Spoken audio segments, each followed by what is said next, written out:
I know what you've all been wondering. How did the world come to be composed of hundreds of floating islands known as Terra? You might be interested to know that the world was not always like this.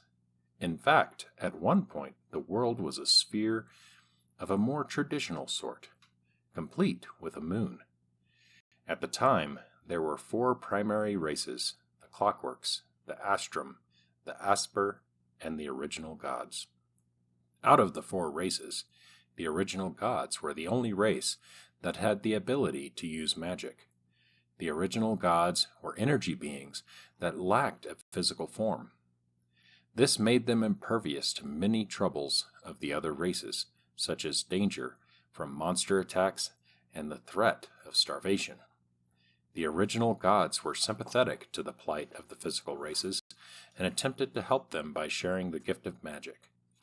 The original gods shared elemental magic with the Astrum, giving them the power to manipulate water, fire, earth, and air.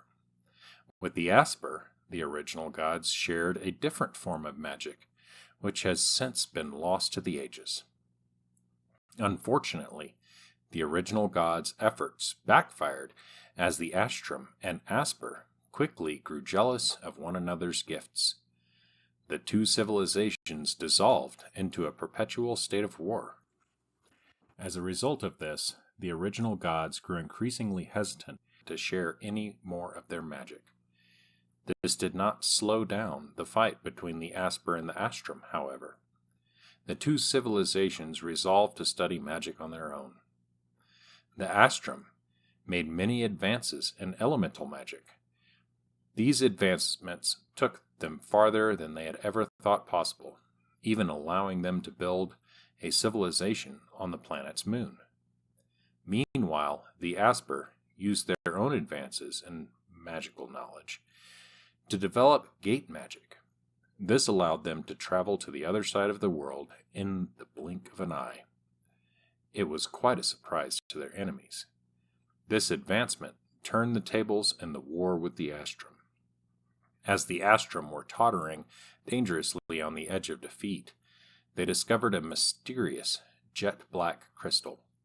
The substance they had discovered was dark matter, an element with limitless magical power. A power source that, if harnessed correctly, could turn deserts into jungles, lead into gold, and power magical cities for millennia. However, out of a cocktail of greed seasoned with desperation, the Astrum decided to use this dark element as a weapon of war. Without hesitation, they took the greatest magical power source ever discovered and turned it into a bomb, into what proved to be a world-ending bomb. With one push of a button, the most powerful bomb in history rattled mountains and whipped cities off the map in an instant. The blast ignited the black matter deposits beneath the world's crust. The entire globe was shattered into pieces in what would have been a summary extinction event.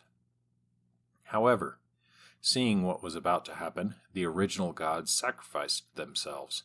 Abandoning their supernatural forms, the original gods burst into light and transformed into the 7 stars of Athalion. The gravity from the new miniature stars prevented the atmosphere from being sucked into the abyss, and held the land together in the form of a cloud of floating islands. These islands are the Terra you see today.